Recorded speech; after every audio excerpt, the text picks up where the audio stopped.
Thank you for tuning into Zim News Beat TV with Robert Tapfumani.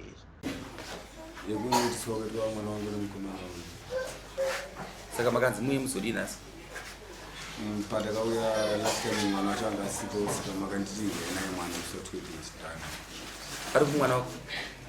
Uya?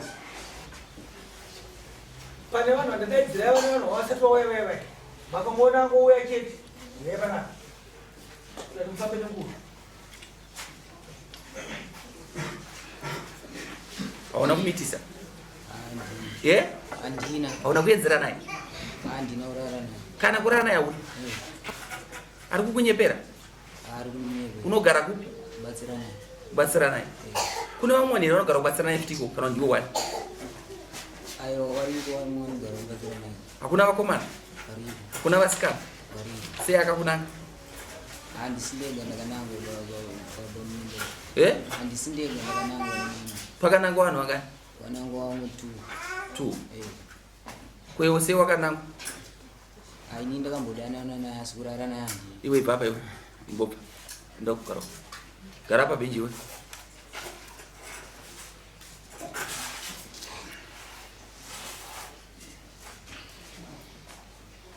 Unomuziva here mukomana? Unomuziva pakuita sei? Komana. Mairara mese? Nima Condom here? Aya. Asina. Mairara makarara kangani sekufunga kwako? Jasiwe. Kakawanda. Mairarira kupi? Musango. Musango. Haufaniri kutya kutaura nesunungu kutaura nini? Wazvinzwa? Unofanira kusunungu. Aiwanza kutora kumba kwenyu nguva. Asangana maskati kana mani. Aikushedza sei? Iwe baba musikana ibaba iwe. Imbobva enda panze. Ende panze. Shut up. Ndani kuku. Enda nokuseri we. Kuseri. Aiwanza kutora nguva. Maskati kana mani. Manheru. Sekuwa shiba. Une mimba?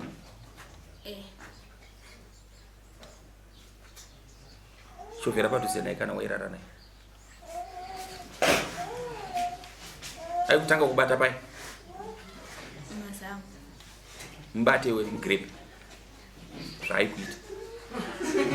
Hakuna mumbotya uri kutaura nevanhu vokuseka vana pasina asike.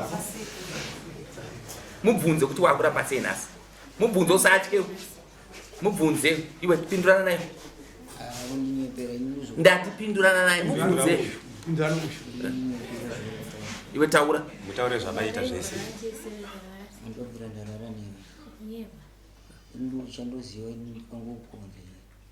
Mutaure pamwe pacho pamairara mese. Takarara Tese tiri kwamba. Ndombvira ndasvika kwambuya wangu. Kwambuya wakamona? Aida kana rodi ndatira. Aikufonera here?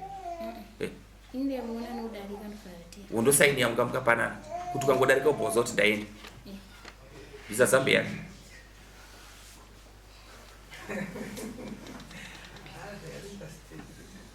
Gazika isa kuside Zambia. Une makore mangani? 50. Yani mangani? Ane 21. Wabereki wako warufu? Simuka. Togara here kubatsira naye?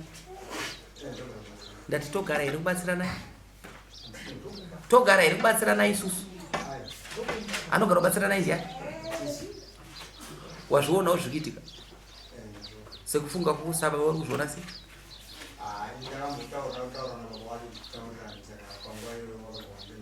Pindura mubvunzo. Ndati uri kuzvionawo sei? Utaura nini?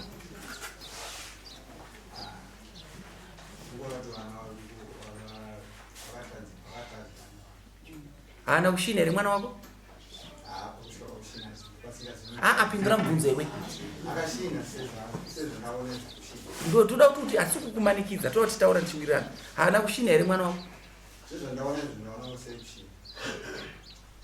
Anorwara here musikana? Ane imwe nguva here yakambogara kuchitsividza ashandirwa kunzi abatwa nomweya wakaipa?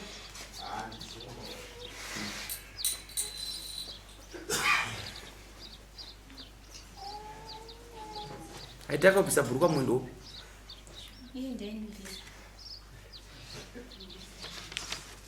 Funga kwako saizi kadai ari kuda kutaura pamberi pamambo achitaura zvakakuda kunakidzwa. kana woita musha.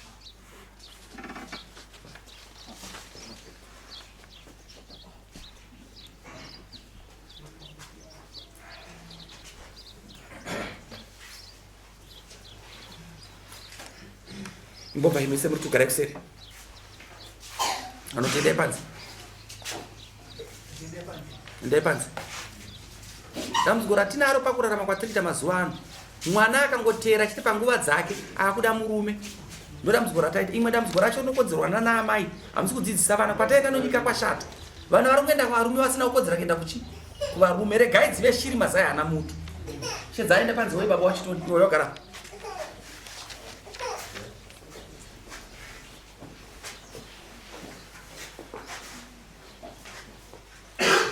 Mwana chayo kuti uchatso kuti mwana chayo anenge asatambwe kwana nguva yekuda murume. Ngasvika aibve kuona kuti mwana aibva akakuda murume shuwa. Unomuziva? Ndinoziva. Iwe unogara? Batsira. Hanzi takamboda kutaura newe ukatoenda kumapurisa. Zvandikaita ndezvekuti nyaya yangu mwana wangu angari underage. Ndikapuwa tsamba. Namanje underage. Ndikapuwa tsamba ndikaenda naye kusocial office nasabhuku.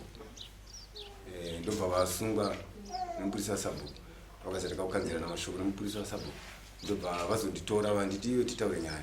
Vatataura nyaya. Ndobva ndiri kumba kwangu mangwana. Ndobva vaenda kubasa kwavo vanoita zvekupirota.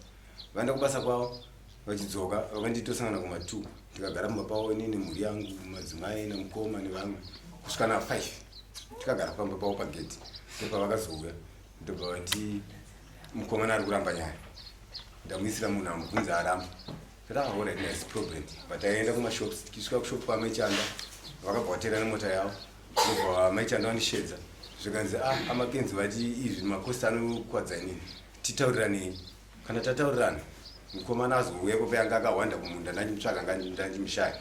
Saka mukomana ati hongu musikana ndaidanana naye asi tatakawanda. Ndikati mama wanga akawanda zvokuita sei? Iye ndiye akutoziva vabi yake vacho. Ndobva pataurwa nyaya yekuti akatidzira katatu mwana wangu zvandisingazive inini zvinozika mwana iye mukomana.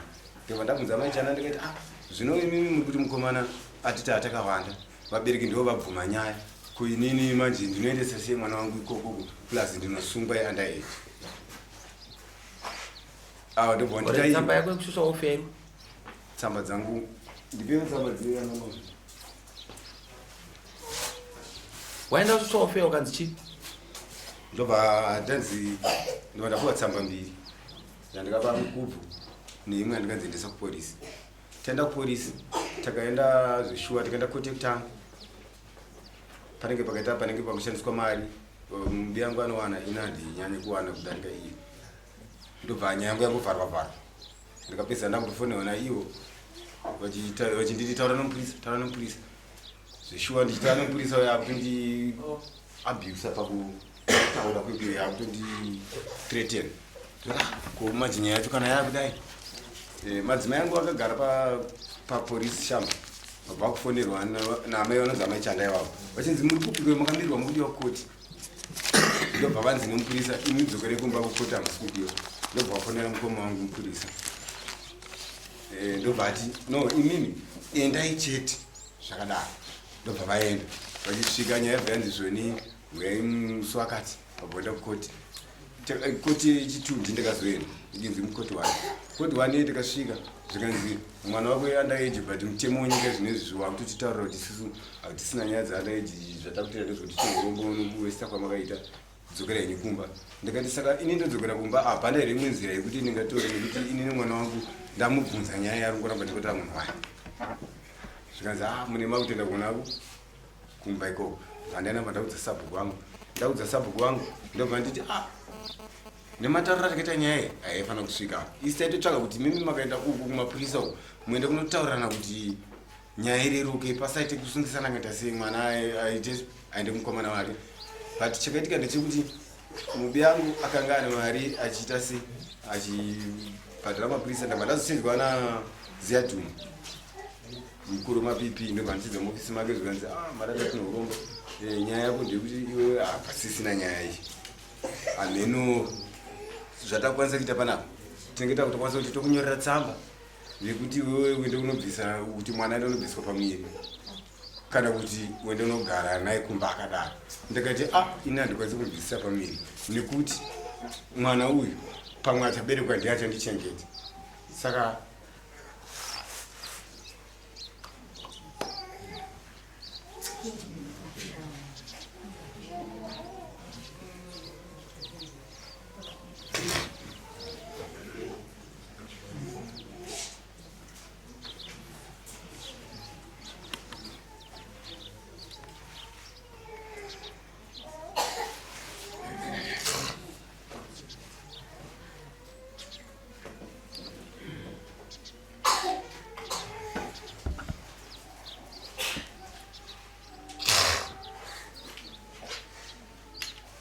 shungu tawo etsa kutawo achimisiya itsina msiya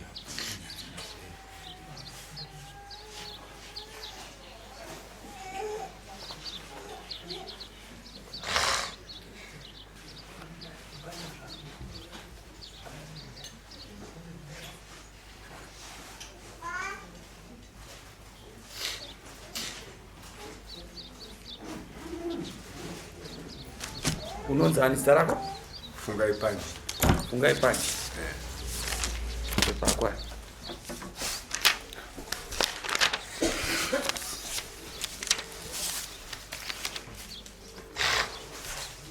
Yo unonzi ani?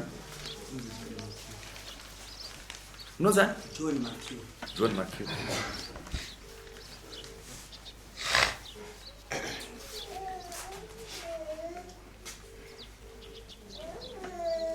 Ndofondera ziyatuma ndiye mkuru wemapipi mashoni central wanditi ndiwanda kuda kutaura naye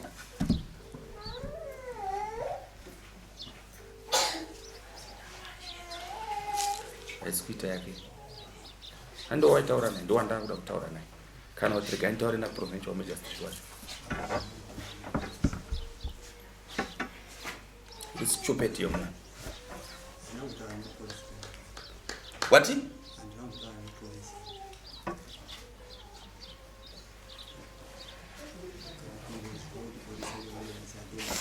une mombe ngani umba kwako? Ndutaura newe une mombe ngani umba kwako? Wenda ere mwana wako je? Ndiri kubvunza kuti wenda ere haana kupika uko? Kwete, handiti ndataura kuti ndati wenda ere kujeri mwana wako stupid man.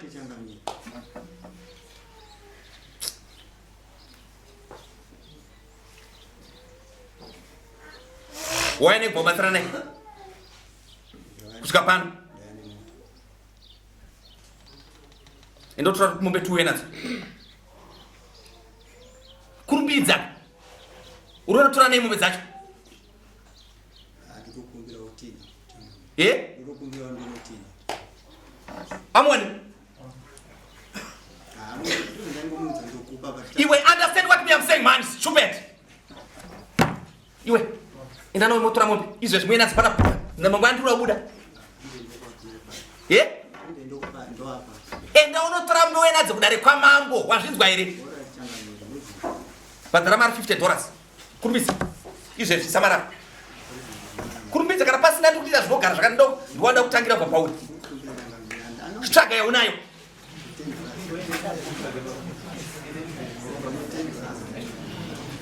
stupid kuti muchienzera novana vanoita zvisana kurumbidza iwe fambisa mani wetera munhu iwe gara pasi gara pasi mombe gadzira danga dzinoya utengesa pana next wanyara dzavane wadzinga kana vachida kuita hatiti kana ndoyakuita basa renyika waisitoita zvisina basa mani next same case judgment asatana nyange kwakadoka munoimira kusvika yaita judgment anotora mumbe dzichiuya ndati mambo wako haumuzive here ndati mambo haumuzive here